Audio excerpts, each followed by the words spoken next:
பெங்களூருவில் இருந்து தாம்பரத்துக்கு கடத்தி வரப்பட்ட மெத்தபெட்டமைன் போதைப் பொருளை போலீசார் கைப்பற்றியிருக்கிறார்கள். கிரிண்டர் ஆப் மூலம் போதை சப்ளையில் ஈடுபட்ட கேரள சேட்டன்கள் 4 பேர் சிக்கியது குறித்து விவரிக்கிறது இந்த செய்தி தொகுப்பு.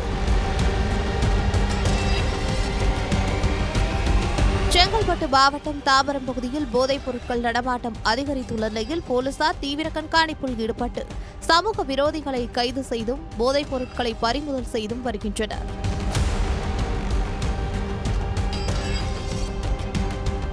இந்த நிலையில் திங்கட்கிழமை இரவு போலீசாருக்கு பெங்களூருவில் இருந்து தாம்பரத்துக்கு போதைப் பொருள் கடத்தப்படுவதாக ரகசிய தகவல் கிடைத்துள்ளது. இதனையடுத்து மேற்கு தாம்பரம் கிஷ்கிந்தா சாலையில் தனிப்படை போலீசார் தீவிர வாகன சோதனையில் ஈடுபட்டு வலை விரித்து காத்திருந்தனர். அப்போது அதிவேகமாக வந்த கர்நாடக பதிவெண் கொண்ட காரை போலீசார் நிறுத்தி சோதனையிட்டுள்ளனர்.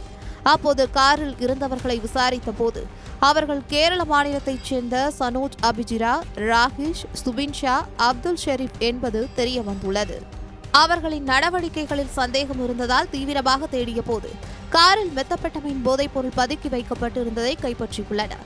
இதனையடுத்து 71.87 கிராம் எடை உள்ள 5 லட்சம் ரூபாய் மதிப்புள்ள மெத்தபெட்டமைனை பறிமுதல் செய்த போலீசார் போதைப் பொருள் கடத்தலில் ஈடுபட்ட 4 பேரையும் கைது செய்தனர். தொடர்ந்து கடத்தலுக்கு பயன்படுத்திய கார், 7 செல்போன்கள், போதைப் பொருள் பயன்படுத்துவதற்கான உபகரணம் ஆகியவற்றையும் கைப்பற்றியுள்ளனர். கைதானவர்களிடம் நடத்திய விசாரணையில் பெங்களூருவில் இருந்து மெத்தபெட்டமைன் போதைப் பொருளை மொத்தமாக வாங்கி வந்து தாம்பரம் மற்றும் சுற்றுவட்டார பகுதியில் உள்ள கல்லூரி மாணவர்கள், IT ஊழியர்களை குறிவைத்து விற்பனையில் ஈடுபட்டுள்ளனர். தன் பாலின ஈர்ப்பாளர்களுக்கான கிரிண்டர் செயலியை பயன்படுத்தி போதைப் பொருள் விற்பனையில் ஈடுபட்டதாகவும் அவர்கள் தெரிவித்துள்ளனர். இதனையடுத்து கைதானவர்களை நீதிமன்றத்தில் ஆஜர்படுத்தி சிறையில் அடைத்தனர்.